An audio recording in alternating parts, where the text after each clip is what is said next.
So you hear that? And will be used against you in a court of law. No, just kidding. But this is I did this course 10 years ago, probably. It came out in 2008, so I probably did it in 2008. Well, it's more than 10 years ago.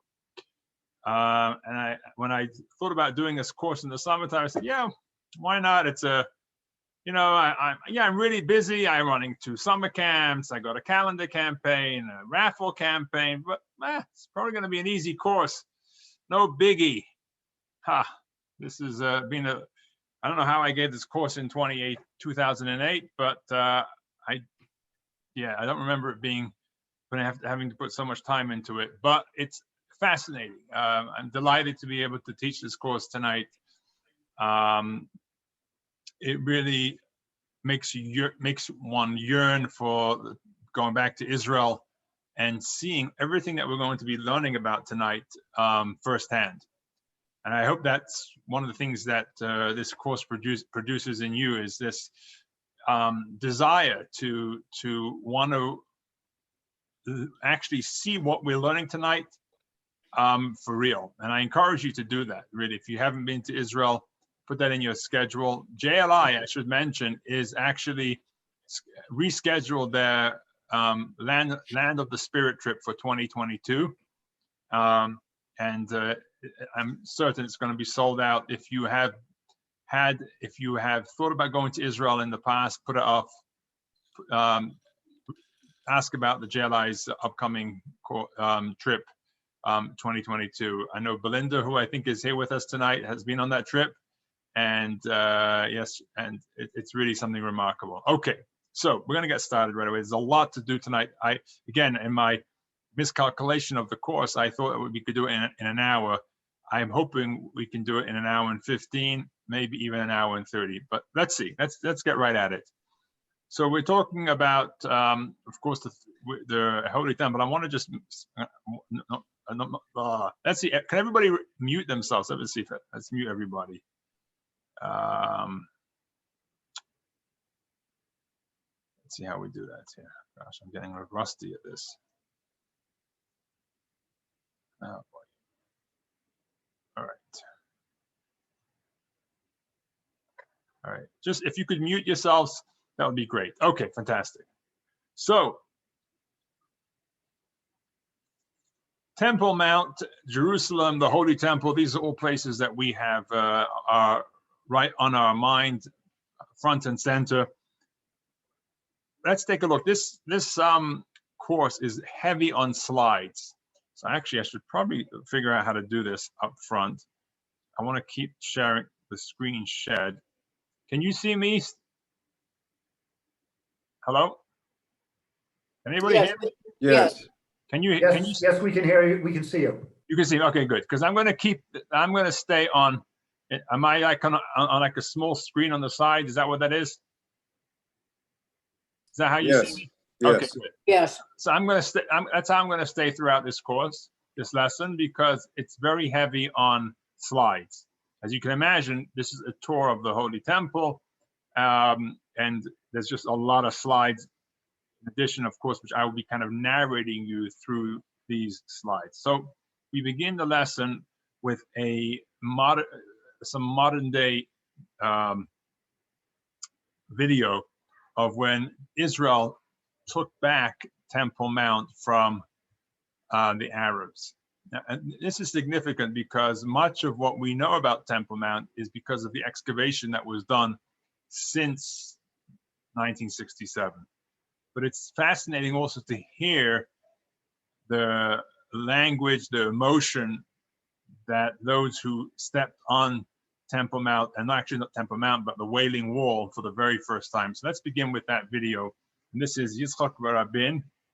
And actually we start with a picture of the Kotel, right? Probably a very familiar picture to everybody. But let's take a look at, listen to this video. Should just make sure I'm sharing sound before we play the video. Let's see how we do that. I think I'm doing that already. Yes, we are. Okay.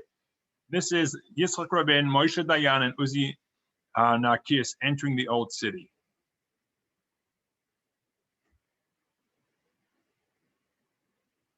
Okay. אני יורד ברגע זה אני יורד במדרגות אל הכותל. אינני אדם דתי, מעולם לא הייתי, אבל זהו הכותל, ואני נוגע באבני הכותל המערבי.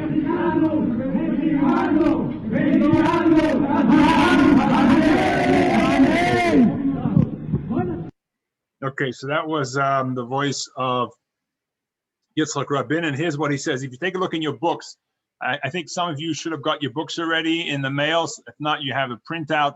You'll get the hard copy of the book this week, definitely in time for next week's class.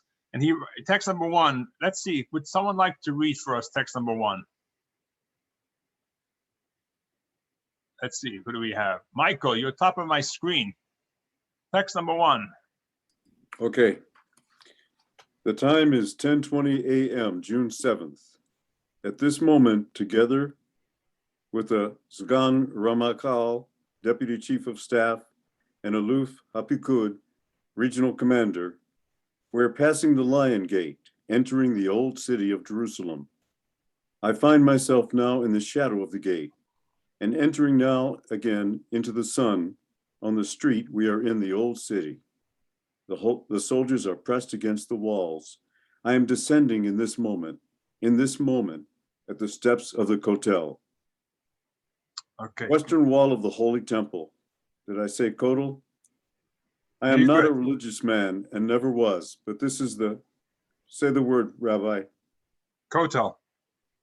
This is the Kotel, and I am now touching the stones of the Western Wall. Okay, very good, beautiful. So that's the voice of Michael Kay giving over the words of Yitzhak Rabin. Beautiful job, Michael. Thank you. And you can hear it, the emotion in his voice. And people that were there will tell you it was an amazing experience for the first time in thousands of years, because we know that the Jordanians didn't allow the Jews to go to the Kotel. I wouldn't say thousands of years. That's not true. They were there prior to the Jordanian occupation. I think the British allowed the Jews to get a little close to the Western Wall. That's a whole other discussion. But regardless, it was definitely a very triumphant moment, an emotional moment for the Israeli army to recapture that in 1967. And I think much of what, as I said earlier, much of the excavation work that's done around Temple Mount definitely has been done since the recapturing of the old city. And let's take a look at some more pictures. Here we have the Kotel, Prime Minister Levi Eshkol at the Kotel in 1967. And then we have, this is this famous picture, IDF paratroopers arrive at the Kotel in 1967. And here, right, that's what I mentioned earlier. So this was much earlier than after the 1948, before 1948, under the British mandate, and perhaps even before then, Jews were allowed to pray at the Kotel, but it was during certain times, I think only a couple of times a year, and it was only very limited, etc. As you can see, it's a much smaller space. Anyway, the question we have, of course, is what's so special about this space, right? It's an ancient city. People, when they go there, they're choked up with emotions. They get they're tearful, especially if they're there for the first time. People travel from all around the world to be there. So what is it about this city, the wall, the Temple Mount, that it was all destroyed some 2,000 years ago and has yet to be built, but nevertheless, we have such a strong feeling to it. And people, when they go there, of course, the stones of the Kotel is what they touch, and they touch almost with as if they can feel the energy coming out from those stones, the very stones that were built thousands of years ago. So what is it? What is this electricity, this power, this magnet that is so powerful and so powerfully felt at the Western Wall, and for that matter, the entire Temple Mount? And this is what we're going to do. We're going to go through and understand this, but also see it firsthand and get a really, really good understanding for the topography, the layout, and the entire structure of the Temple Mount. You'll also see that what lies beneath the Temple Mount as well. This is really, as I think, if you've never gone to Israel, this is as close as you're going to get to a really good tour of this entire area. We're going to look at pictures, images, diagrams, and archaeological findings that will bring this whole matter to life. And as I said earlier, when the hope is that when we're done with this lesson tonight, even, especially when we finish the whole course, as I feel myself learning this and preparing it, you will feel a desire to go and visit Israel itself and learn much more about this beautiful place.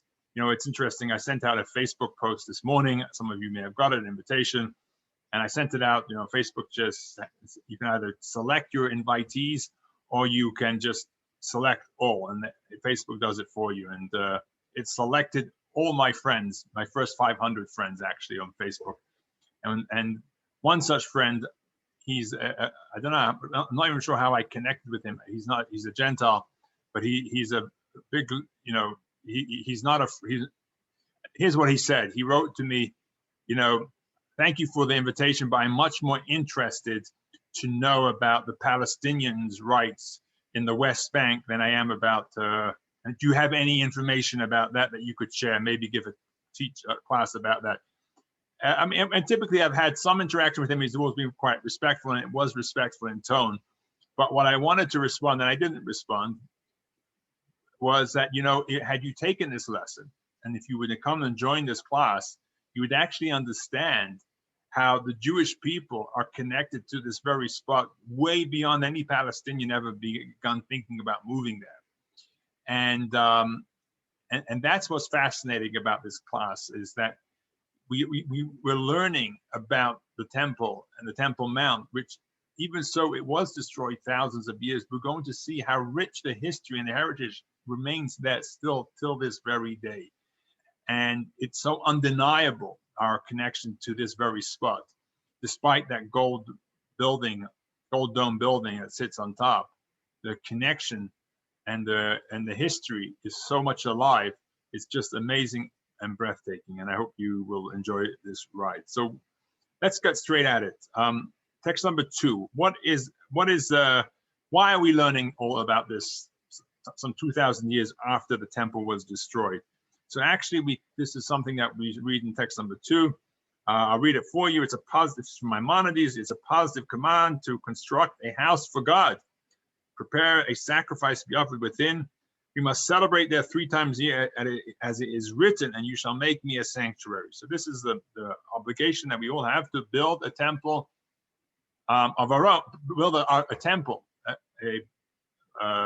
like they had in Jerusalem. That's every single one of us has the obligation. Now, of course, this is written in Maimonides, who lived 1,000 years after the temple was destroyed. And the question is, very nice, Maimonides, giving us this obligation about how do we carry this out today, 2,000 years after the temple was destroyed.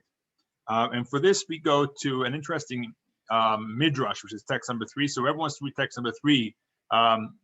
Get your page ready. A lot of text tonight. We want to cover as many as we can. But this is from Ezekiel, and it's actually a correspondence that the midrash tells us between the Jewish people and God, about the instruction that God gives the Jewish people to continue learning about the temple despite it being destroyed. And this was after the first temple was destroyed. It's in between the first and second temple. The Jews were in exile, and God is telling through the prophet to learn about the temple. And the Jews are asking, well, like we asked just now, what's the point? The temple is destroyed. Let's read text number 3. Who's got it ready to go? Text number 3. I'll read it. I do. Take it away, Maureen. You got it first. Okay. You gotta have your finger on the button here. Okay. Ezekiel said before the Blessed Holy One, Master of the universe, through this moment we have been exiled in the land of those who hate us. Yet you say to me that I should go and tell Israel that the form of the temple, and write it down before their eyes so that they should preserve its form and its laws. Are they able to do this? Let them be until after they come out from exile, and then I will go and tell them. The Blessed Holy One said to Ezekiel, just because my children are exiled, should I let the building of my house be brought to naught? The Blessed Holy One said, reading about it in the Torah is as great as actually building it. Go tell them that they should involve themselves with reading about the form of the temple in the Torah, and as a reward for involving themselves in this reading about it, I will account it for them as if they were actually involved in building the temple. Beautiful. So here we have it, right? Let's see how the Rebbe, this is from the Midrash, the Rebbe takes this a step further in text number 4. Danny and Trudy, you want to read that? You were pretty close Okay. before. Thank you. Text number 4, page number 5.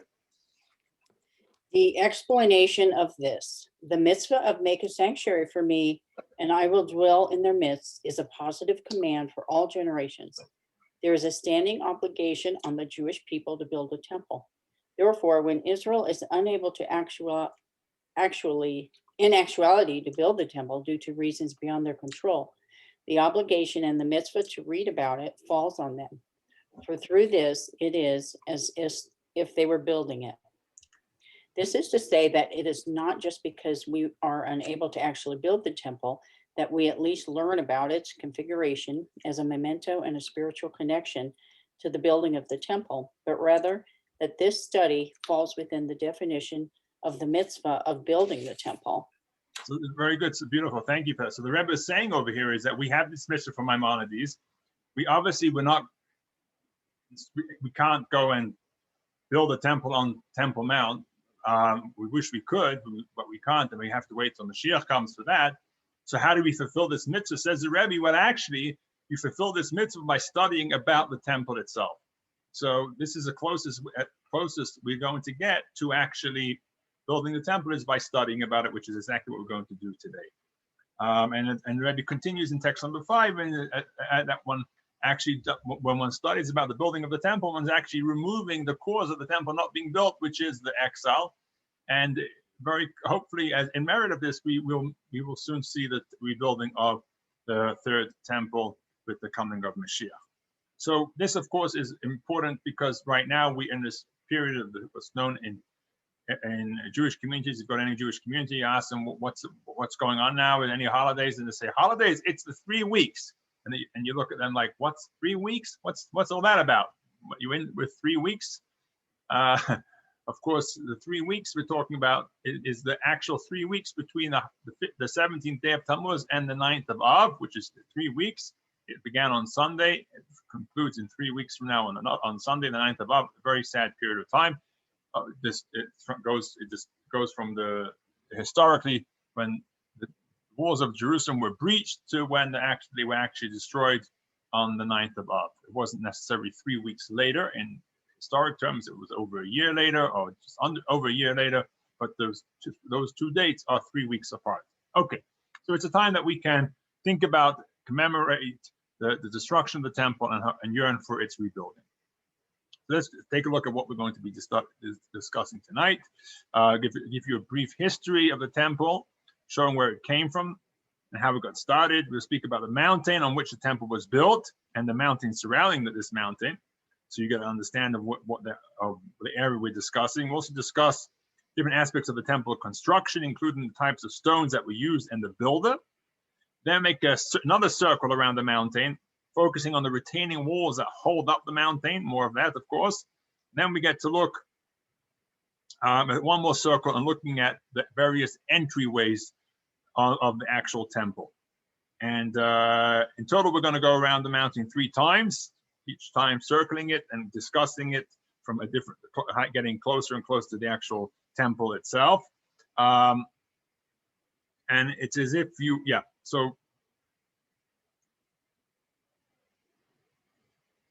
okay, so let's get back to the very beginning. Where did this all come from? The temple. How did it get started? So we know that anyone that studies Chumash, the Torah, when the Jewish people left Egypt very quickly afterwards, they were commanded by God to build a Mishkan. The Mishkan was the tabernacle, right? The tabernacle was this prototype temple that the Jewish people built, and it moved with them throughout the desert. It remained standing for a couple of hundred years when the Jewish people entered into Jerusalem until King David conquered Jerusalem completely, and his son Solomon built the first temple. The first temple was standing for about 480 years until its destruction. Okay, here we go. There's a Mishkan, tabernacle. This is Solomon's Temple. I remember when I first gave this class, someone wanted to join my class, and he was disappointed because he knew maybe I had said by mistake that this was Solomon's Temple, and he was a Mason, and he felt that it would be important as a Mason to learn about King Solomon's Temple. Well, I probably disappointed him because the temple we're going to be discussing tonight is not the first temple, which would have been Solomon's Temple. It is the second temple, and within the second temple, there was one that was built, as we soon see at the very end of the second temple period, by King Herod. But this, interestingly, is part of King Solomon's Temple, and this it was a smaller structure, probably very, very, very beautiful. And this actually, what you see in this picture is the kior was unique to Solomon's Temple with those bulls. As you see them in the picture, the bulls around the big that big basin, and each one of those bowls have a spigot sticking out of it, and that was where the Kohanim would wash their hands and feet upon entry into Jerusalem. This was not there, I believe, in the second temple area. It was unique to Solomon's Temple, at least from what I remember from studying in the Talmud. So let's continue the slides. Okay, here we have the destruction of the first temple, and finally we have this is a Babylonian arrowhead. So why is that important? Because who destroyed the first temple? Babylonians, right? So that takes us to the end of this first temple. Again, like I said, we don't know much about the first temple. There is a little bit, as I just described to you, but not a whole lot. Mainly because archaeologically there isn't a whole lot to discover. And also the Mishnah, which discusses the temple, was written fairly after the second temple was destroyed. That's where most of their information came from. I said to somebody the other day, when the rabbis talked about the Mishnah, about the temple in the Talmud, it's pretty much like you and I discussing what took place in First World War, right? It's something that we all know took place relatively not within our lifetimes, but perhaps our grandparents' lifetime. Rabbis in the Mishnah specifically, and especially in the Talmud, this was very close to them. They knew this information not firsthand, secondhand, and that's why there's so much discussion about the temple service.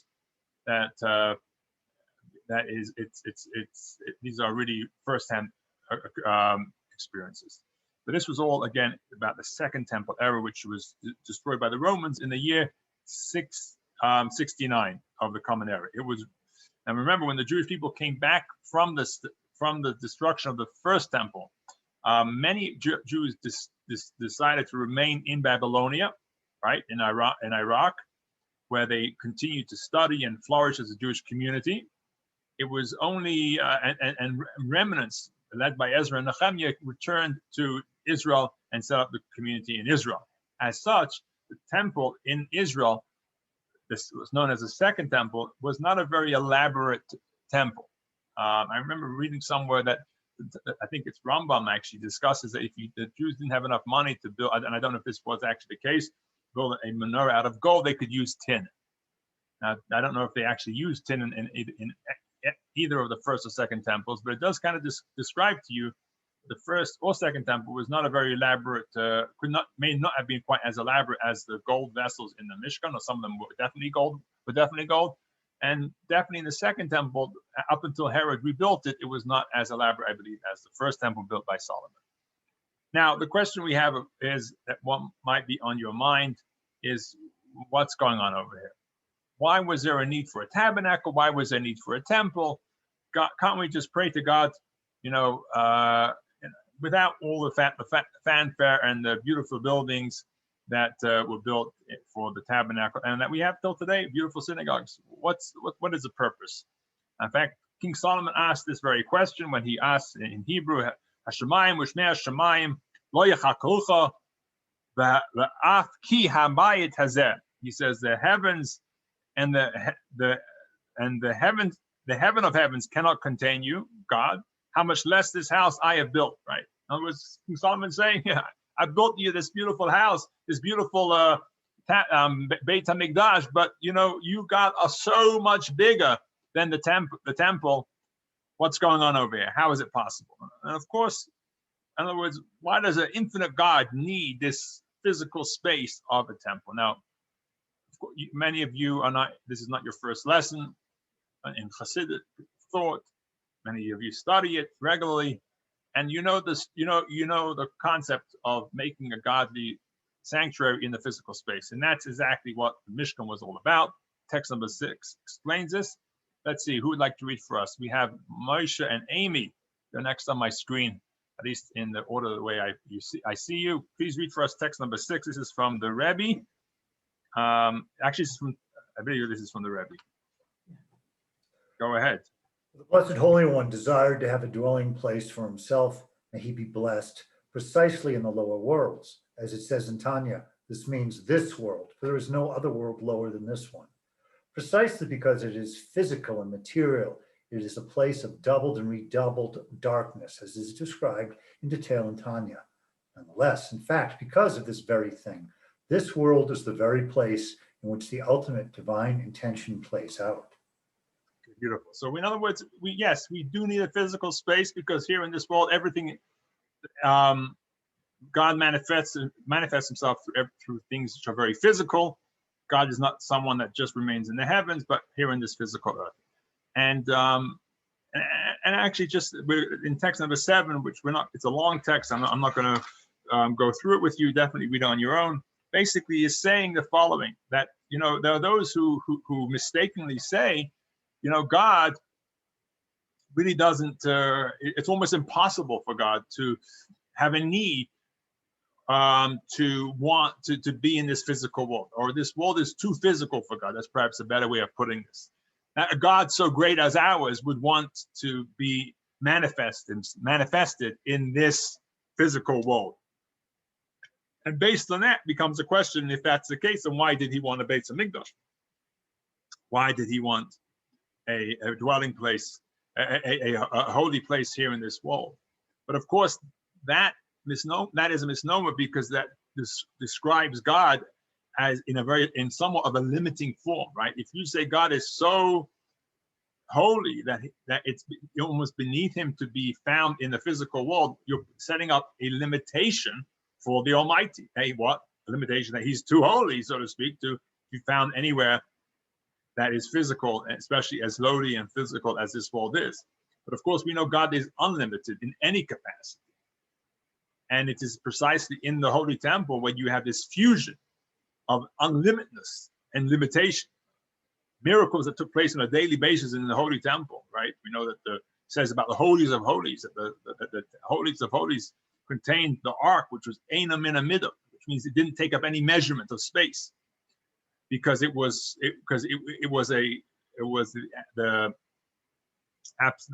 had these two opposites. On one hand, you had the manifestation of physical space connected and combined with the unlimitedness, the infinity of the Almighty God. And that's exactly what God is all about, that there's no space too small for him, so to speak. And even in this world, he desires a space, even this very physical space. And that is the concept of having a physical space like the Holy Temple for God in this world. And that's what we are going to be discussing, what this temple looked like. Okay.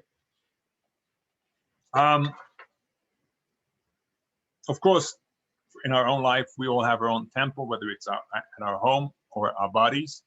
And every time we do a mitzvah, we are also making that space a space for Hashem, a space for God.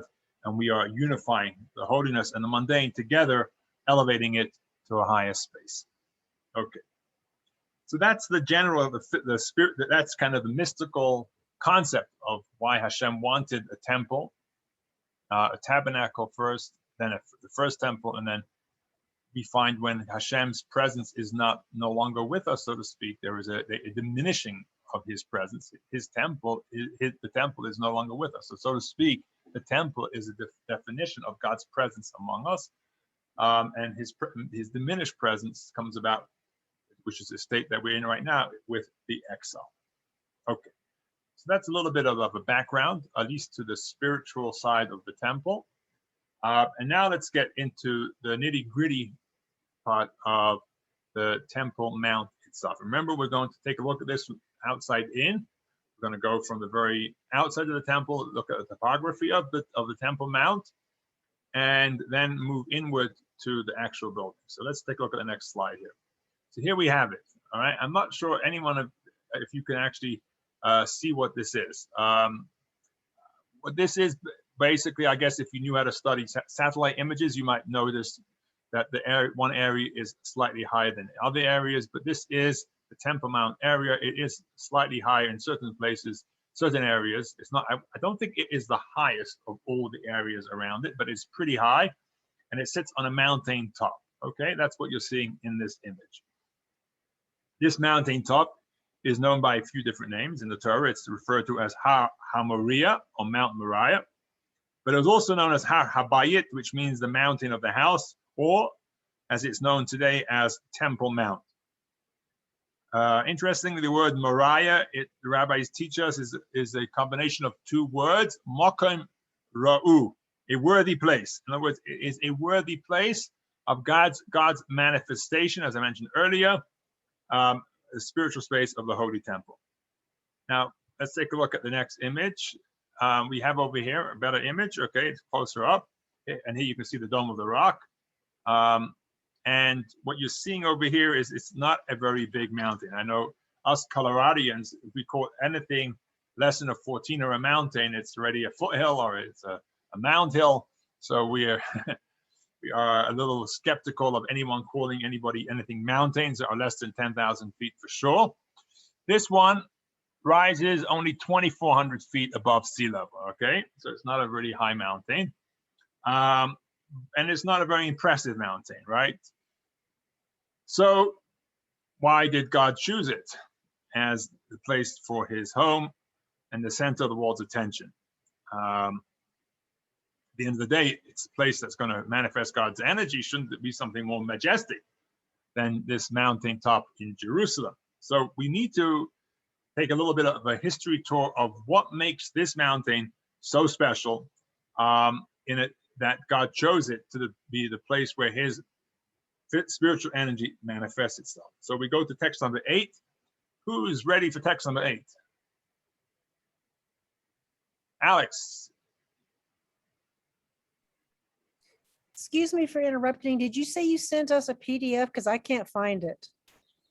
Yep, it was on the email that you should have gotten earlier, but I can post it here if you would like. Yeah, because I just can't find it. Okay, give me a moment. I'm going to post it right in this chat box. Thank you for asking. Let's see. Here we go. Take a moment to upload. There you go. Everyone got that? You see in the chat? Give me a thumbs up if you see it.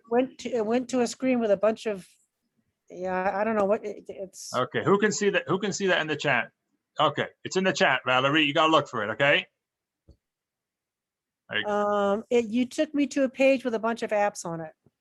Okay, look in your chat, and then it's there. Chat below.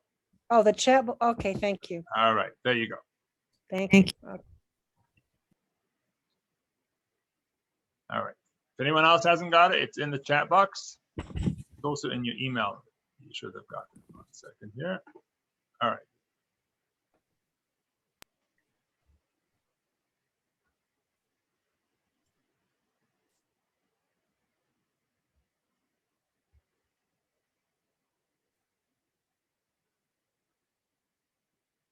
All right. So here we go. Let's take a look. We were asking Alex to read text number 8. Alex, are you there? Yeah, I'm there. Sorry. All right. No, not at all. And Yaakov awoke from his sleep and he said, surely the Lord is in this place. And I knew it not, it not. And he was afraid and he said, how full of awe is this place? This is none other than the house of God. And this is the great gate of heaven. All right. So this we know as to be as Temple Mount. This is where Yaakov takes his little nap, where he has the vision of Hashem's coming to him, and clearly as he says, the emphasis is how this is not a common place. This is something very special. All right, that's the first place that we note that this space is at least one of the spaces that places that we note of the Temple Mount being a place where Hashem's presence is found. This is again, of course, talking thousands of years before the temple was actually built there. But let's take a look at some of the other things that took place on this spot, text number 10. I'm just going to go through this for you. Actually, let's have someone read text number 10. You heard this. It's great to have you on board. Text number 10, please. A minute here. Okay. It is universally accepted that the place on which King David and Shlomo built the altar, the threshing floor of Ornan, is the location where Abraham built the altar on which he prepared Yitzchak for sacrifice. Noach built an altar on that location when he left the ark. It was also the place of the altar on which Cain and Hevel brought sacrifices. Similarly, Adam, the first man, offered a sacrifice there and was created from that very spot, as our sages said. Man was created from the place where he would find atonement. This is very beautiful, very interesting. Thank you for that. So this is the idea that the world began in this spot. In fact, on the Temple Mount, there's something called the Even HaShasiyah, which is thought to be the very beginning spot of creation. In fact, there is this concept that the world did begin in Israel. I'm not sure what that really truly means. And I have no idea if this is even connected, but they found there was just recently a skull that was found in Israel that seemed to be the oldest human skull ever found. I'm not going to say how many years old they say it was, but it does kind of talk to the point that Israel was the spot where the earliest of humans lived. Again, I don't quote me on this because I'm just a rabbi. I'm not a scientist. But it is the idea, there is this concept the world began in Israel. The Zohar definitely seems to see it that way. And as such, in Israel itself, Jerusalem and on this Temple Mount would seem to be the place where everything took place, if not the beginning of the world, and so many other amazing events in our Jewish history, as we just mentioned. Okay, so let's move along over here. What is around this mountain? Let's take a look here. So first of all, we see that this is a place of tremendous spirituality, definitely a place where Hashem would want to have his energies manifested, right? Let's take a look at we're going to do a few, as I said, circles around the Temple Mount. And we need to move forward with some images here. I just keep forgetting that this is a very image-based. Okay, here we have, beautiful. So this is the Kidron Valley. This is where we're going to start. This is looking at it from the east side of Temple Mount. Look how beautiful green that grass is, right? Now there's Jerusalem. But this is the Kidron Valley that is on the east side of the Temple Mount. And as you can see, the Temple Mount is supported by these massive walls that come up from the top of the valley. East of this valley, there's an Arab neighborhood called Silwan. And rising sharply from the east of the Kidron Valley, you have the Mount of Olives, right? We're known as Har HaZeitzim. Interestingly, throughout the first and second temple, no one actually lived there. It wasn't inhabited. And today it is a cemetery, the largest perhaps Jewish cemetery in the world, known as Har HaZeitzim, where people who want to be buried in Jerusalem and pay a lot of money probably get buried in Har HaZeitzim. This is right outside the walls of Jerusalem, between the Temple Mount and Har HaZeitzim. Okay. So are we looking west? We're looking west, correct. Yes, we're looking west. The sun rises behind us. Okay, and we'll talk about that soon. What's interesting and what they say over here is that if the temple had, of course, a lot of sacrificial offerings, and if you can imagine, they created many waterways for the blood of the animals and the pieces of the animals to wash away outside of the temple, so it didn't smell the temple up. Or the temple probably smelled anyway, but there was not blood all over the place, at least not unwanted blood. And they say it washed into the Kidron Valley, which was why it is so fertile, because they had all these animal parts and blood that kept it very green. I'm not sure it is Jerusalem, which is green in general because of the high elevation, there's more rain, etc. but that's what they say about the Kidron Valley. Let's take a look. Okay. Let's take a look at the next image. I need to go through this a little slower at this point, just to make sure everyone's staying on track. Let me just go back here. Okay, so this is Temple Mount and Mount of Olives. And again, you're looking towards you're looking, as I said, eastward. So the east is behind you. And you're looking towards the eastern, this wall over here that you see in front of you is the eastern wall of the Temple Mount. So if you go, of course, on the complete opposite side is the western wall, which is the Kotel. We'll get there soon. During most of the first temple area, it was only part of the city where Jews lived, and it was referred today as Ir David. Part of the city is called the Orphel, and it is mentioned a number of times in the prophets. So there was a city in this valley. There was a Kidron Valley here in the center. I don't think you see my mouse, but you can see up to the right side of the screen, you can see the Mount of Olives over here. That's where the cemetery is.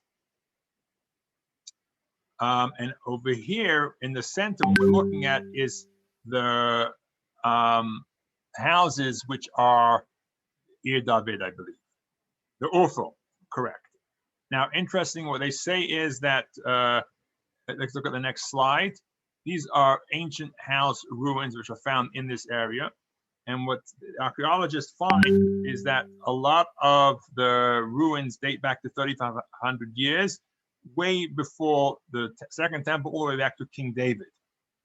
Of course, there's much more excavation going on, but it does show that the Jewish community, this is what we want to get to, were established in this area. Today, it's more of an Arab community, I believe, and the Jews are on the western side of Jerusalem. But back in the day, that's where the Jews lived, on the eastern side of the Jerusalem wall and below it. That's where most of the Jews lived. Okay, so that's, again, what we're doing over here again is looking at the the area surrounding Temple Mount. So we're not close to Temple Mount. We'll get there soon. These are the large areas outside of the Temple Mount. Now here we come to something we're going to reference this quite often throughout this lesson. This is called the West Side Road, or Tyropian Way. Now this road runs along the western wall of the Temple Mount complex. This was a major road that served people entering and coming from the city. There were vendors along this road. Today, this is known as the Tyropian Valley, right? Which is on the west side of the city of the Temple Mount complex. This street began in the north of the city at the present Damascus Gate, Shah Shechem, and ran southwards along the western wall of the Temple Mount. Now, as I said earlier, most of the people lived on the lower side of the Temple Mount. Earlier, that I said the area I told you earlier on the eastern side, and as the mountain sloped higher, that's where people, as you can imagine, till today, higher up the mountain, the wealthier Jews lived, and that was the case then as well. So as the place started to grow with greater population, more people who could afford it lived on the higher part of the mountain. Now, it's important to note, this is something I would like to just make sure you understand, that this area we're talking about is, we think of Jerusalem. Jerusalem today is a massive city, okay? But the city that we're talking about really was not that big at all.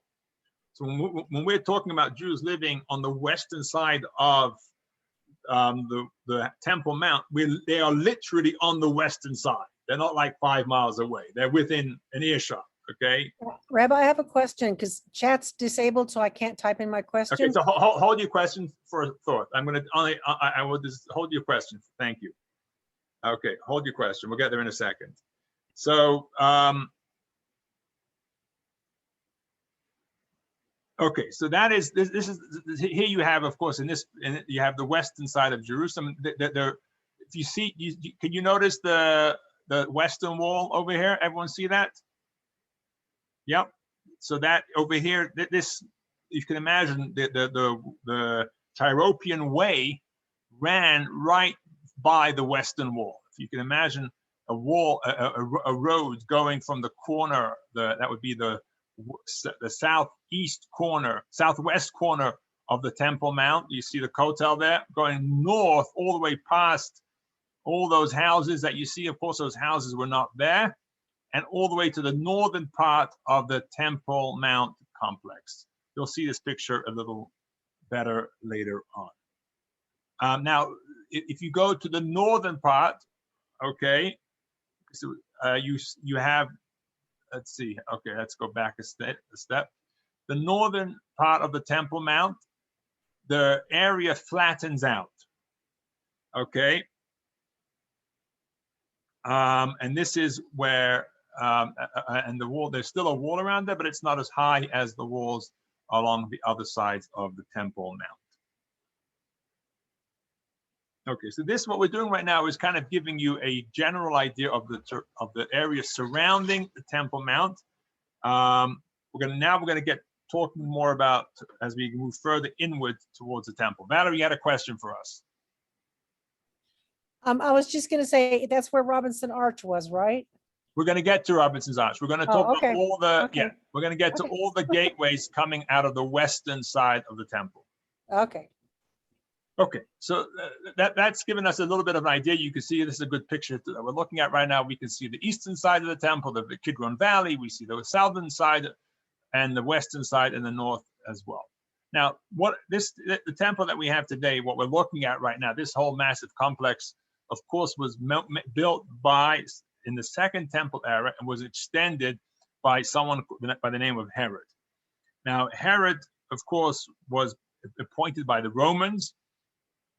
And this was all, by the way, only 80 years before its destruction. This was when this massive Temple Mount addition was constructed. Herod himself was appointed by the Romans. He was supposedly a Jewish king, only because he married into the Hashmonaim family, although he ended up killing all the Hashmonaim and many, many others. He was not a good man, a very paranoid man, and he was a person who believed very much in Greek philosophy and culture. It's philosophy of man being the supreme power. And this allowed him to think of himself in these grandiose ways, but he did so, he expressed it by building these amazing structures, okay? And some of the things that he built, in addition to the temple, were Caesarea. Let's take a look at the slides. So here's a bust of Herod. He built Acro, which was a port that a building. Let's see it. A place which seemed unfit for a port. He built this port with a water aqueduct in a most challenging place. He also built Caesarea and Masada. On top of Masada, he built this beautiful, luxurious residence in the heart of the desert. So he was quite the builder.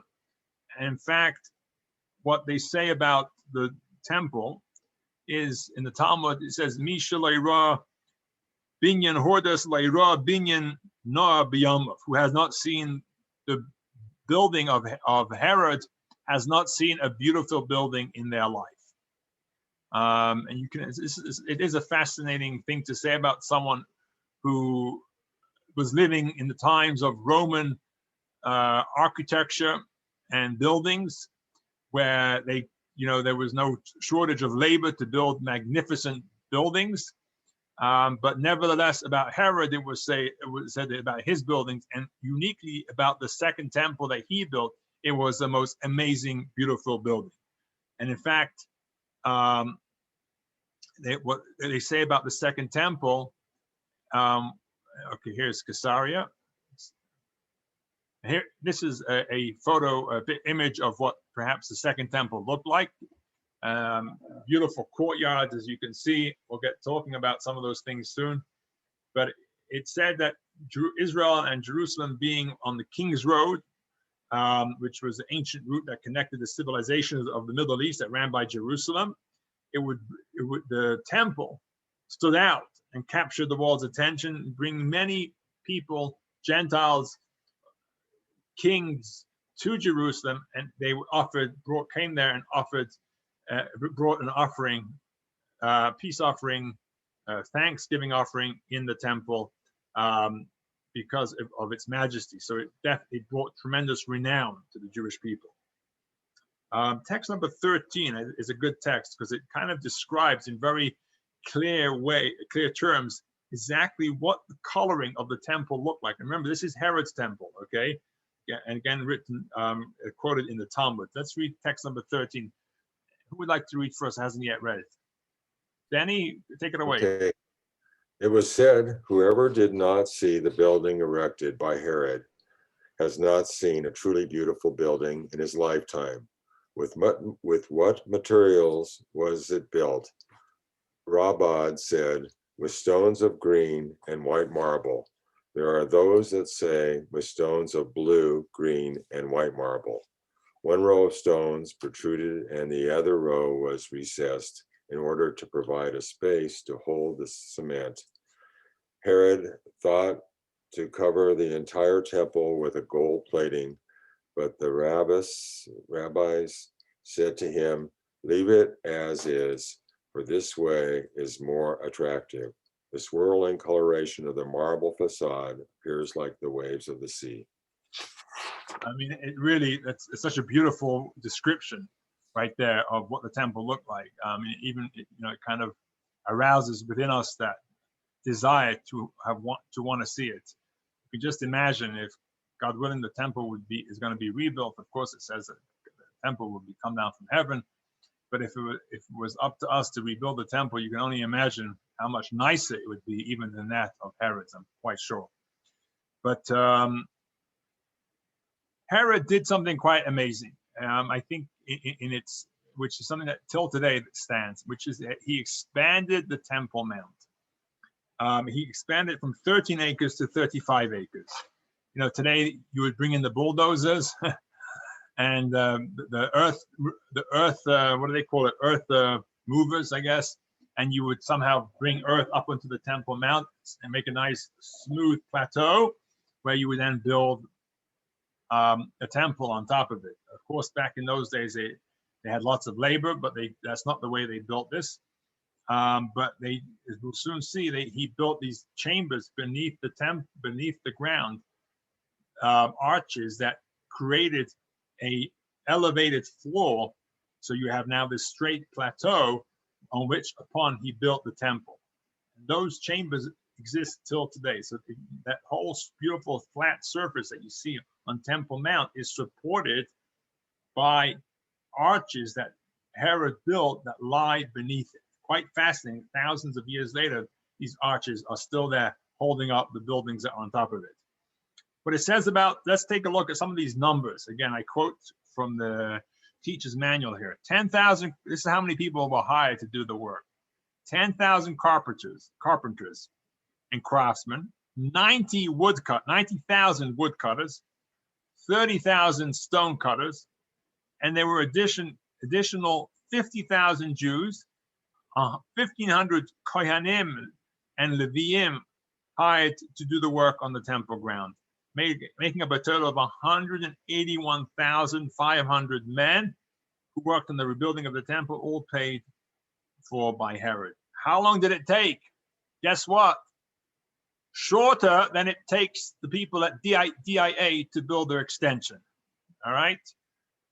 So DIA is taking what, 5 years to build that little thing that comes off the elevated section of DIA that when you go, you can buy some more schmunzies on top. Here, it only took them 1.5 years to construct the innermost sacred areas of the temple and 6.5 years to complete the remaining outer areas of the temple. So it looked like they built the temple first and then they built out. At least I think that's the way it was. and then they built out the compound around it. Maybe not. Maybe they did the compound first, and then they built the temple on top of that. But I don't think so. It makes sense that they would have the temple up right away and then expand the compound around it. But I don't know that for a fact. Either way, it took them less time than it took them to extend DIA, but there was a miraculous part to it. It says that during this entire period, it never rained during the day, only at night, so the work wouldn't stop. Okay. So around what you have to, of course, we mentioned this is all an elevated plateau. So beneath it, you had, the rocks that, kind of went up and down, etc., making it impossible for the Kohanim to work had they not made this plateau. But the idea, just very briefly, without taking up too much time, I know we're running short, is the idea that there should be this elevated space that corresponds to the spiritual elevated space that the Beis Hamikdash itself reflected. So, but yeah, so this elevated space was built up, was maintained by these retaining walls that were around it. Okay, so inside those walls, you had those arches that elevated the space uniformly. But then on the outside, you had these retaining walls, and it is these retaining walls of the outside of the temple compound that we know most famously as the Western Wall. We know all the walls because most of them still exist in some format or are being rebuilt, but the Western Wall is part of these retaining walls that were built to house, to house the Temple Mount complex. Okay.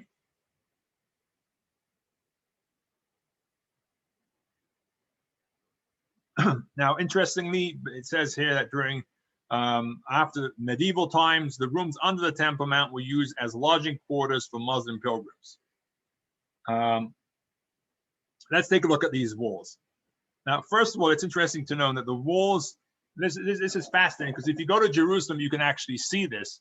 And it's almost a mystery of how they moved the foundational, the stones that make up these retaining walls.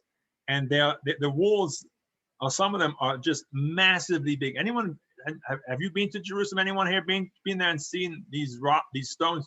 They've actually dug beneath the retaining walls outside of them and to unveil these massive behemoth-sized stones that make up the retaining walls, that support these retaining walls. Just to give you an idea of how big some of these stones are, and you can actually see it, by the way.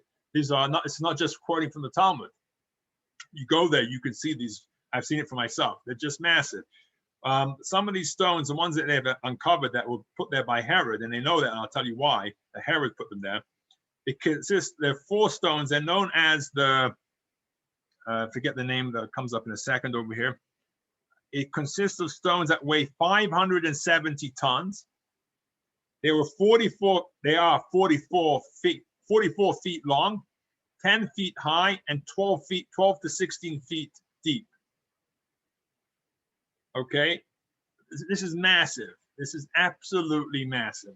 Don't ask me how they moved it. Now, what's interesting is how do we know they came from Herod? Because Herod had when he was a master builder, and he made a signature around all his stones. And that signature was a margin that went around the outside of the stone. And it's noticeable because you see some areas that were built out after Herod's temple came down. His walls remain, and the newer walls are adjacent to it. Those walls do not have that marking of Herod. Okay, we're going to skip text number 14. Let's read that. Look at the image first.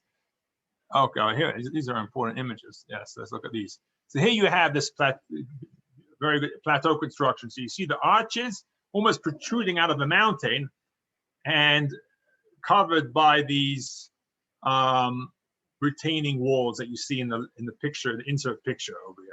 Okay, fascinating. I would imagine, obviously, that therefore that the temple before Herod was much smaller, obviously, and was like a house on a hill. Here it's palace. So here you see it. This is a picture taken beneath the Temple Mount, and you can actually see this, the margins, as I mentioned to you earlier, and how massive these stones are. Okay, how they got them there, one on top of the other, I don't know if there's an answer that we know for certain. Okay, so now let's take a look.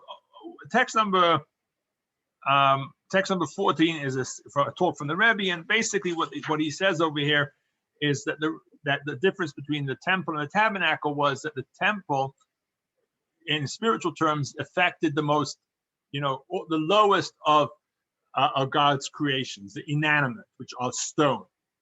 Whereas in the Mishkan, the tabernacle in the desert, the inanimate were not as affected as much. But in the temple, the God's presence was so to speak, manifested and permeated that the very building itself, the very most inanimate of all objects, stone, was so manifested by God's spirituality that it became the basis for the actual temple. And that's why stone was such a big element of the first and second temple, whereas in the Mishkan only it was not as used as much. Mostly vegetation like trees, animal skins, etc., were part of the construction. But that's the text. You can read that yourself in text number 14. Let's move right along. We want to get to the walls. Rabbi, can I ask a question? Yeah, of course. So do we know which parts of the temple were not allowed to be built using metal? Very good. No, I don't know offhand which parts of the temple were not allowed, but it does say that Herod's stones did not use plaster, and also it says that Herod, none of the construction was done in Jerusalem, because you couldn't actually. I think you could use. Here's what I think: you could use some of those tools, but not in Jerusalem itself. So what they say was all the noise that took place that in constructing building these bricks and making them smooth and chiseling them took place outside of Jerusalem. And I read somewhere, probably in this teacher's book, that the actual construction was silent, because as you can imagine, you go to a construction site, hacking and the busy and the noises and the machines are going. Here, all that machinery noise making was done away from the Temple Mount, because you couldn't use those tools that you just discussed. But when it came up to the temple, they were just shifted in place almost silently. I'm not sure if that answers your question, but it does bring that point to mind. Okay, let's move along to the outer walls. This is of the temple. We're going to move a little faster so we can at least try to finish by 8:30. We're going to start with the western wall. So here we have the western wall highlighted. Okay, that sits right on the opposite side of the Holies of Holies. And as you can see in the diagram here, let's take a look at the next slide.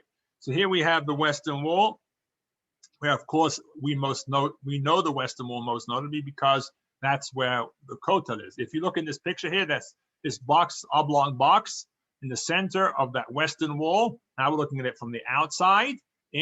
That is where the Kotel is today. Of course, I mentioned to you earlier, right? This is the Trirodi, how do I pronounce that? That Trirodian way that goes all the way from the north across the entire western wall all the way to the south. It was this big street. There were vendors there selling offerings, animals that people needed to bring as offerings into the temple. That was all done on this road, this street called Trirodian Way, on the western side of the Temple Mount. How long do you, let's get some audience participation. How many feet do you think this western wall is? This entire western side of the temple is? Temple compound. Anybody? How many feet? 600. 600. Okay, anyone else? How many feet long or how many feet tall? No, how many feet long? From corner to corner, from north to south. I'm going to guess 2 football field lengths. I That's don't know just what my that- wild guess. I need feet. Oh, sorry. I don't. A football field's 300 feet. So we said 600 feet. Okay, Wasn't it 500 amos? it's 1,601 feet. I guess if your armor is 3 feet long, it would be 500 amos. I'm not sure if that is accurate though, but it was 1,600 feet, which is about a quarter of a mile. Okay, that's a nice distance. Okay. All right. So we discussed that there were streets. That street was the storefronts, etc. Interestingly, if you go to Jerusalem today, they actually have this beautiful mural. I know I have a picture of my kids there of what this street looked like, and they have this really pretty image of vendors and shopkeepers, and it really brought to life, as you can imagine, people bustling into Jerusalem for all their affairs and whatever they were doing there, buying stuff, pilgrims, etc., along this beautiful street. Of course, this street doesn't exist today, although some remnants, as we'll soon see, do exist. Okay, now let's move to the northern wall. That was the western wall. Then we're getting a little closer. We talked about, now we got the walls itself. That was the western wall. Here's the northern wall. Okay, you see it highlighted on the north side of the temple. It was the weakest spot. Why was it the weakest spot of all?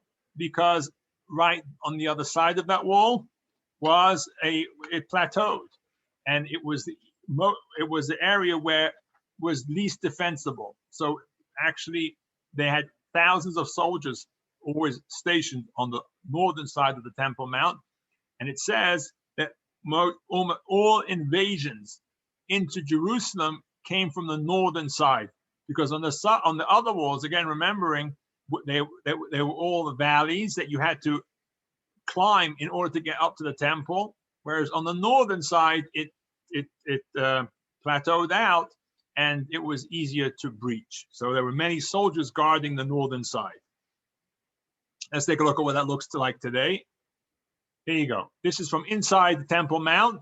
That's what you're looking at, looking towards the northern wall. Of course, these walls and these buildings are not from any temple time era, but that's what it looks like from inside the Temple Mount. Not a very good picture, but gives you somewhat of an idea. Okay, let's take a look at now the northern wall. Let's go to the eastern wall. Okay, here we go. Eastern wall. Eastern wall.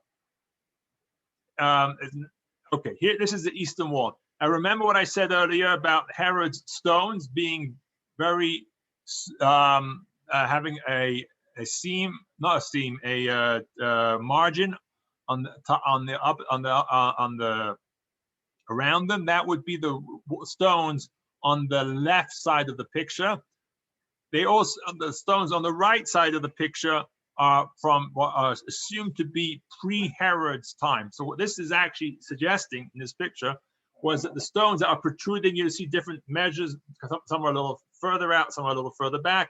Those were pre-Herod's time, and it's assumed that Herod's extension began where you see that seam in the wall. You see that? Beyond that seam is where Herod extended the temple southward. Okay, that's what is understood, that Herod's extension did.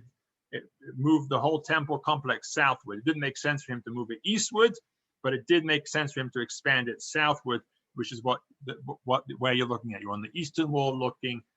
To the left is south. All right, are you following me, everybody? The eastern wall, it says, was the shortest of all the four walls, but it was still very high because it beneath the bottom of the wall, you had the Kidron Valley that still went much lower than, continued sloping further and further.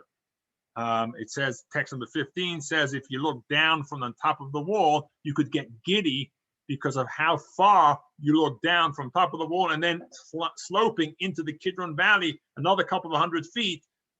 You know, it's nothing like standing on top of the Empire State Building, but it's, for those days, for tall buildings, there weren't that many. This was a pretty high plateau, pretty high space to look down into the valley from on top of the walls.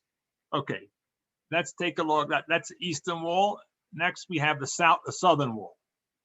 Okay, you see it highlighted here in this picture. Just again, giving you the idea. This is looking at it from the western wall on the bottom part of the screen. And then to the left is the southern wall. No, that's not right. This is the eastern wall on the bottom part of the screen. Okay. Yep. And then here you have, this is the southern wall. Yeah, correct. Okay. Let's take a look at the next slide. So this picture here is not a real building. This is a real photograph, but not of a real building. How so? It's a model. So in Jerusalem, they have a model of what the temple looked like. And this is a rebuilt model of the temple, looking at it from the southern side of the temple. Okay.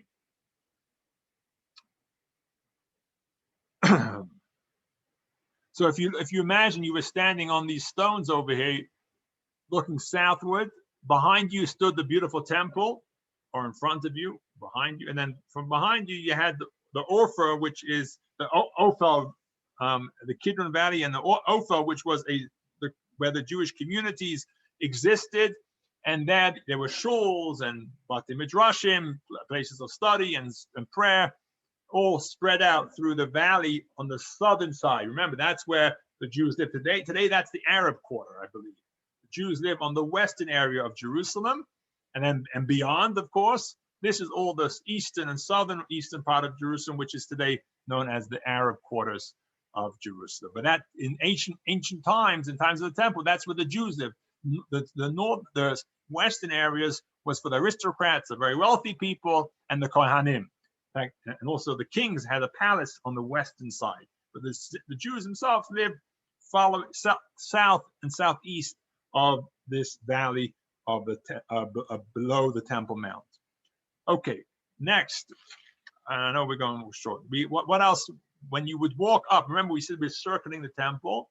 And if you were making your way up to the temple, one of the things that you would see before you got into the temple were mikvaot. Mikvaot are pools of water where Jews would go and, okay, this is actually, I interrupt myself, this is actually a picture of today of what the southern entrance of the Temple Mount looks like.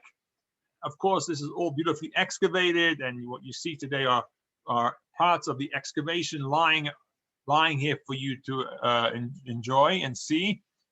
These are pillars that come from Herod's period of Herod, and some other stones which have been excavated. But this is the southern entrance that we saw before. Let's move right along.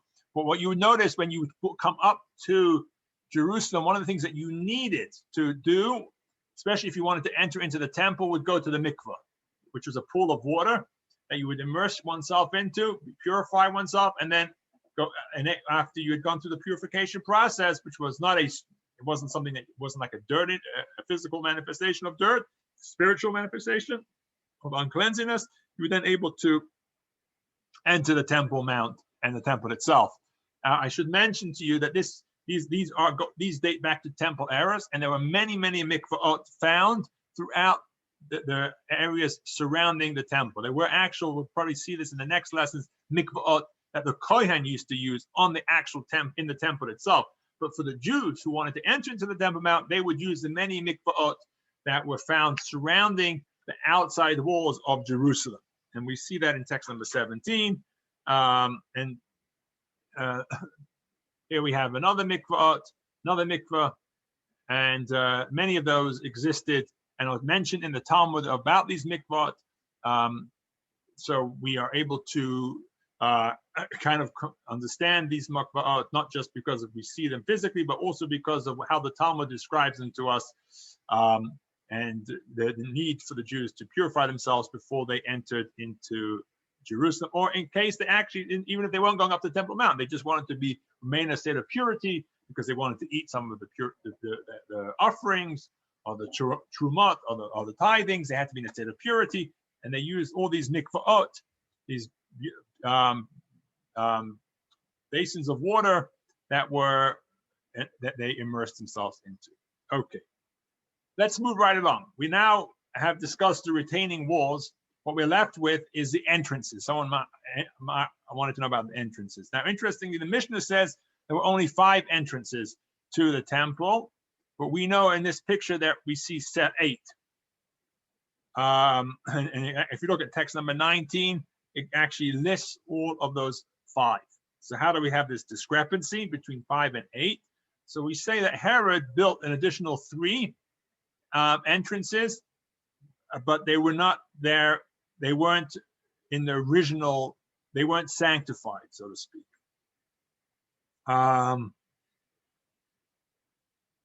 So it says that the other, that's what he says, right? So the other entrances that Herod built, the 5 entrances that are mentioned in the Mishnah surrounding the temple from all 4 sides, and those entrances entered into sanctified areas. So in order to enter, you go through those entrances, you had to be in a state of purity and use the mikvah that we discussed. The other 3 did not enter into the sanctified areas of the temple, and therefore you do not have to be in a state of purity in order to. It seemed like you didn't have to be in a state of purity in order to enter them. Okay, but we're going to go through all 4 of these entrances because these entrances really are things. We can actually see some of those entrances till today, and we know about them because of the excavations that have been done throughout the old city of Jerusalem. Okay, so here we have a picture, of course, of the temple, and we have the 5 entrances, and a few more that we will be discussing throughout the Temple Mount complex. Of course, we're looking at the picture from, let's see, the bottom left is the western side of the temple. The bottom right is the southern side, north to the top right, and then on the top left is the eastern side. Okay, let's take a look at some of these pictures and go through these slides. So here we're starting on the eastern side, okay?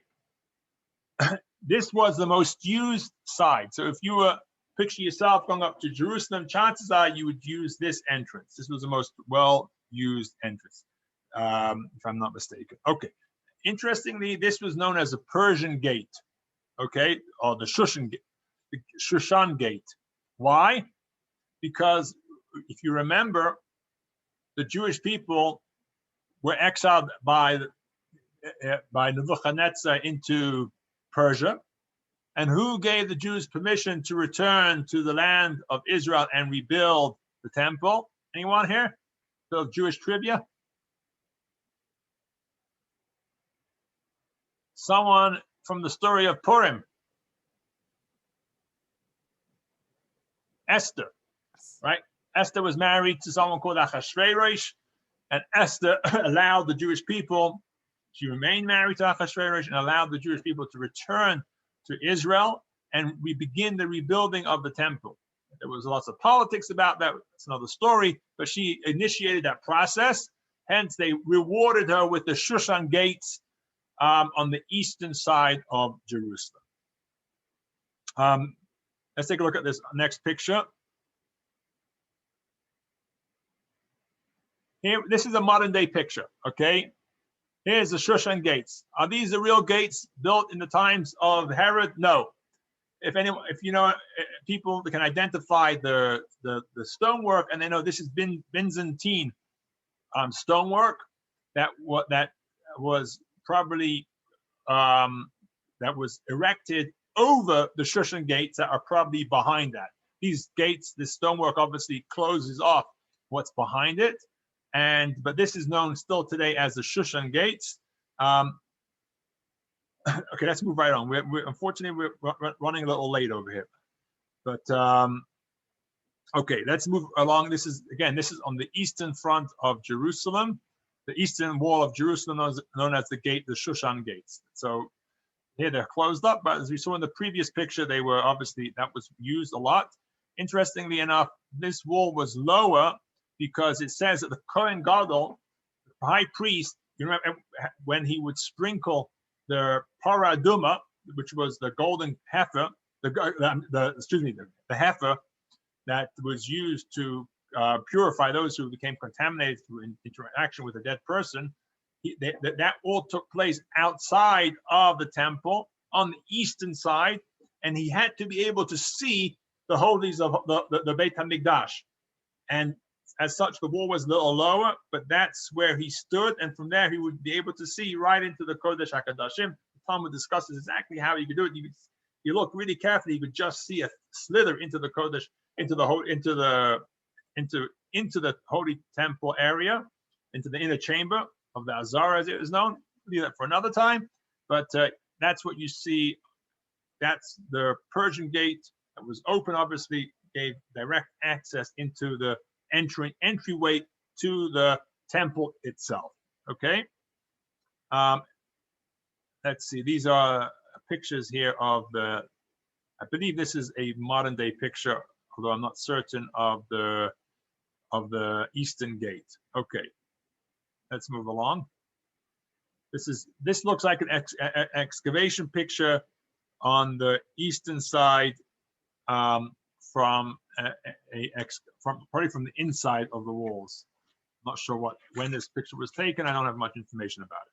Okay, let's move along to the northern side. Here you have the northern side of the temple. It's highlighted in this colorful gateway. Okay.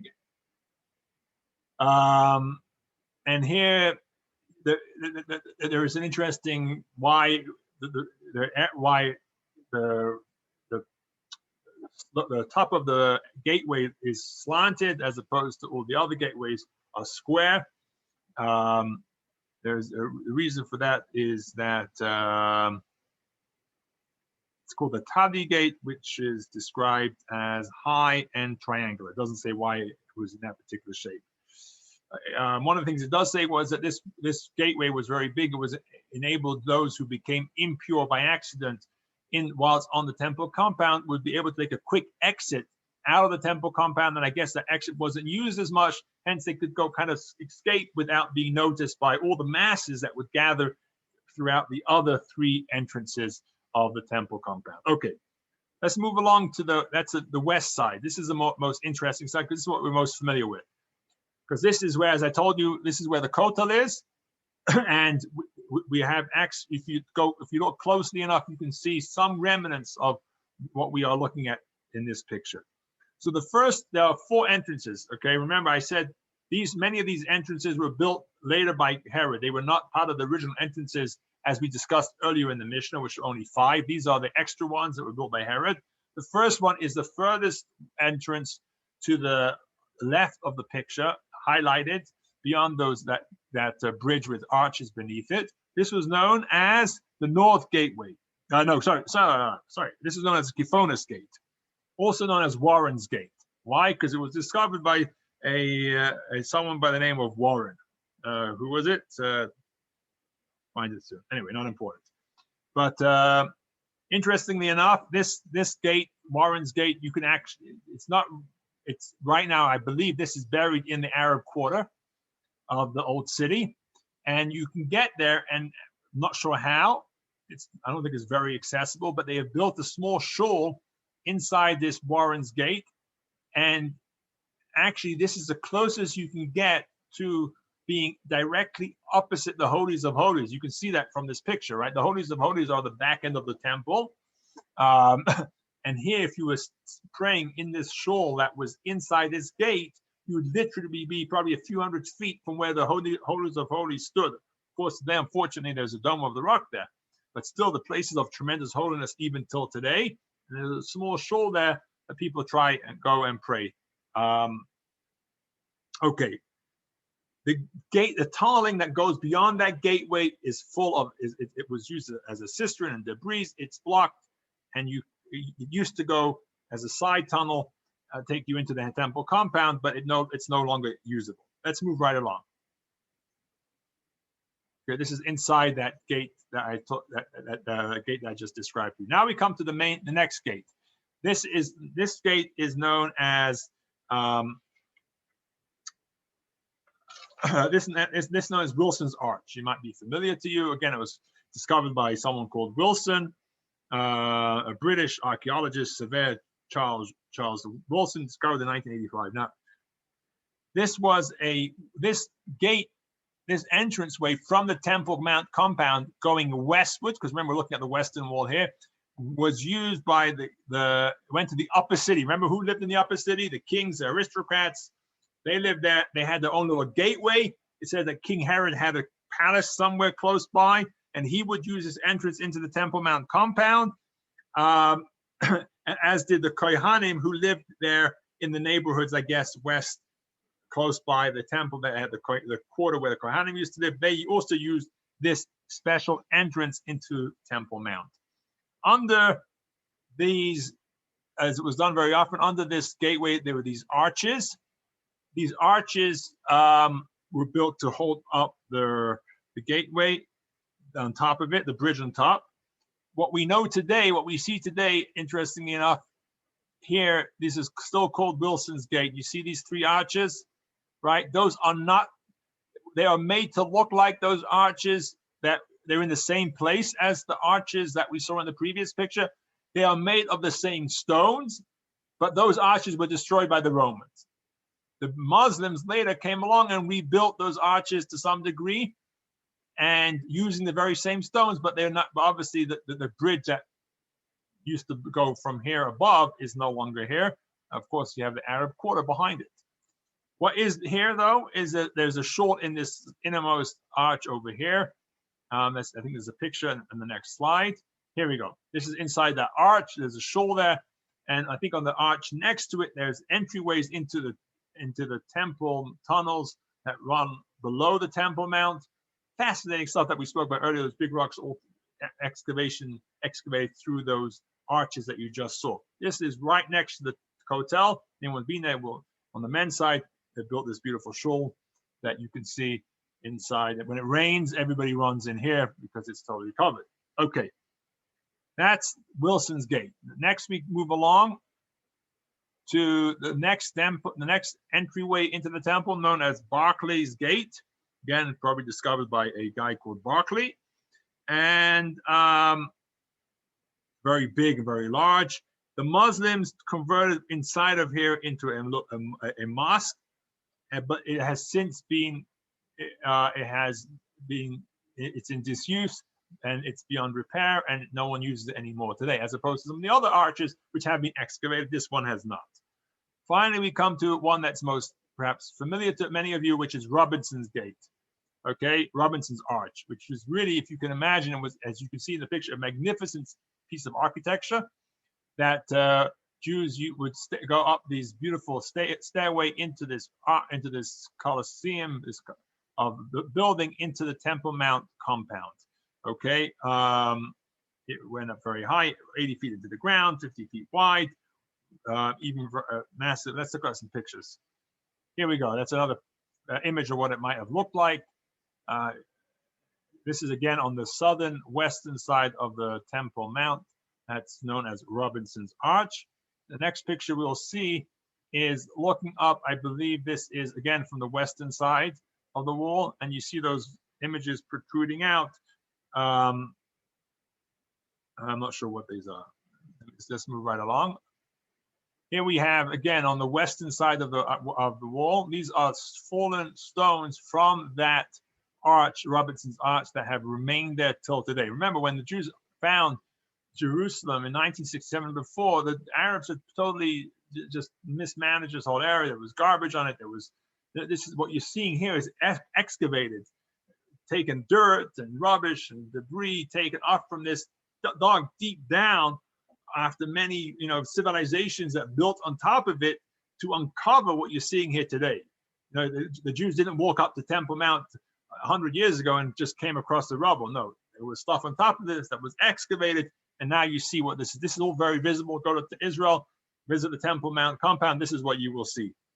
This is on the western entrance beneath Robinson's Arch. It's believed that the protrusion in the rock, I think this is what this is, was that arch, that building that you saw earlier. It had, and from where the arch has fallen is what you see, the rocks below it. Okay, so if you see this protrusion in the rocks, that's the Robinson's Arch. I guess where it entered into the Temple Mount complex. Stones beneath it were the remnants of the stones that fell when it was destroyed by the Romans. Here you see actually this. Remember I spoke to you about the Tyropian Way. This is the rock. This is that the Tyropian Way went right up the western side of the Temple Mount complex, where the Kotel is today. There was these beautiful slabs of that made up the street. of rock, massive slabs. The rocks you can see literally fell and have created some of the rocks. Some of the slabs were broken, but literally, it's not like today. A building falls down, like when or is taken. What happens?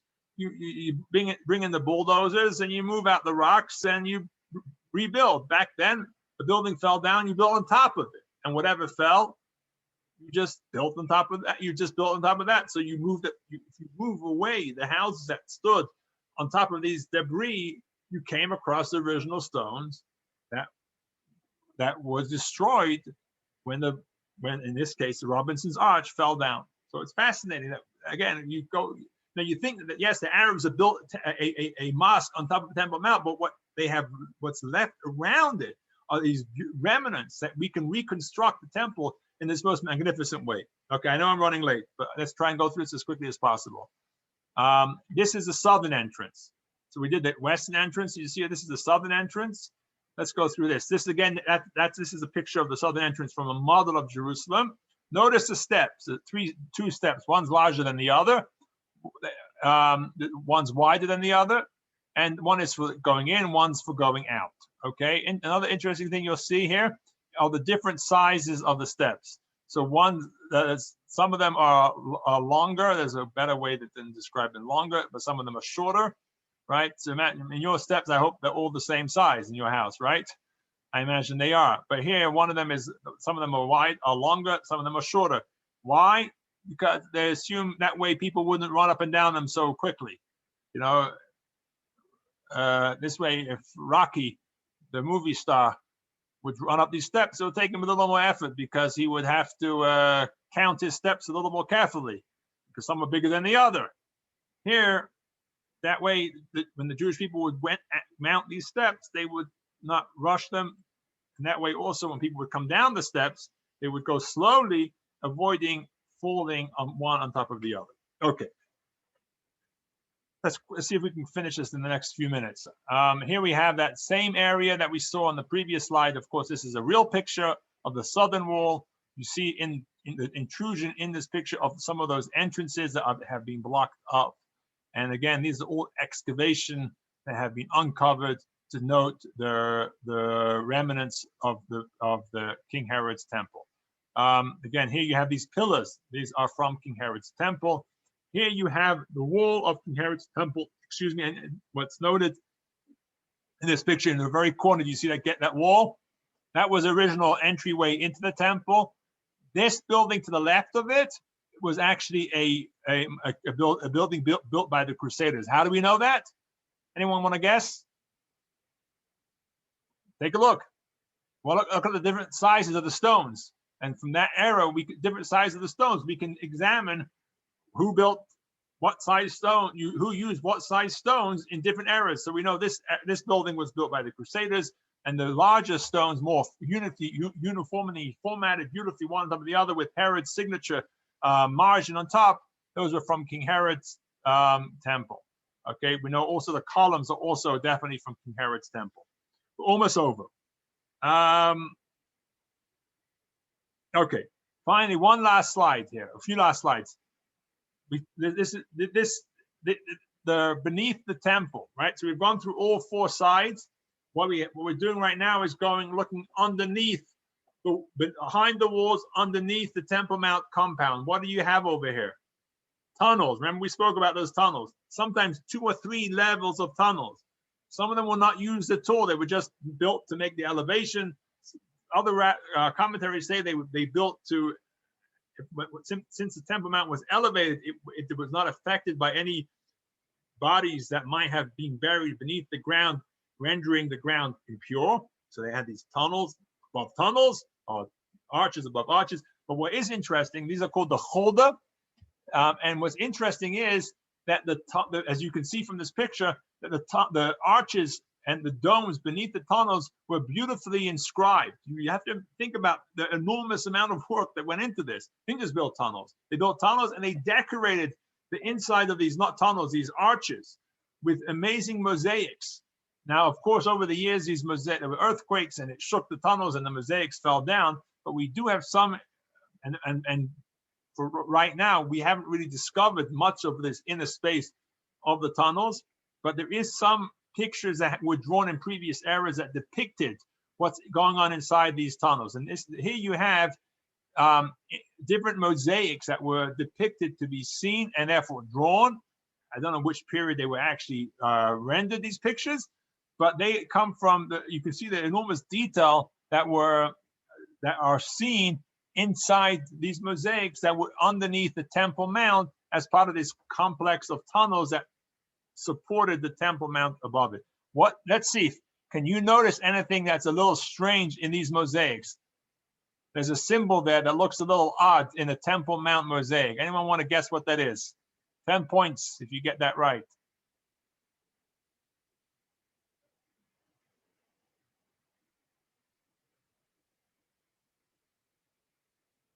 I'll give you a clue. It's not a nice symbol. Swastika? Yep, correct. And so what's the swastika doing inside the Temple Mount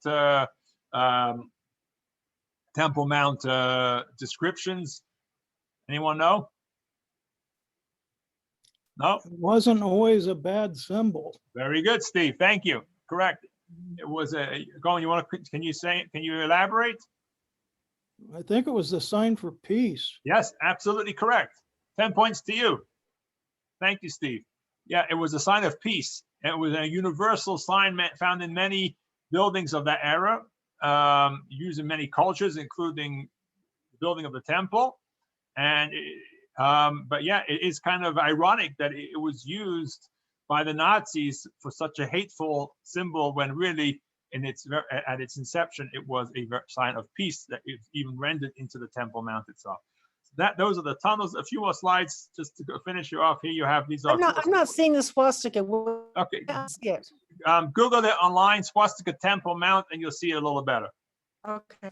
Here you have another picture of what looked like. This, interestingly, is a picture of what someone drew probably a couple 100 years ago when they had more access into these tunnels. This, they say, is a column that predates the Second Temple and goes back to the First Temple era of King Solomon, which is is that correct? I believe so. Let me just take a look. Yeah, I guess, yeah, Ezra, sorry. Column built at the time of Ezra 350 years earlier. So I guess they had columns and did have some supporting structures beneath the temple even before Herod's building of these arches. He just continued them, I guess. Okay, let's move right along.